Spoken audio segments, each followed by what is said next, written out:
Yung whitening soap po, pampatanggal din po ba ng pimples?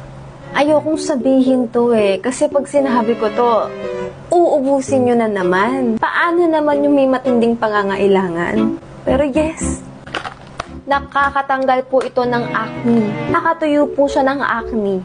At kung may acne marks po kayo, magla-lighten siya. Halagang 99 pesos, isang box na 3 pieces ang laman. 49 pesos ang isa. Yung may mga hormonal acne, tatanggal din to sa murang halaga. Pag in-apply mo to sa katawan mo, para kang naglilibag. Ibig sabihin, natanggal niya na yung mga dry skin mo. Pwede rin sa pregnant moms, lactating mom. Face and body po siya. And then, meron din siyang whitening.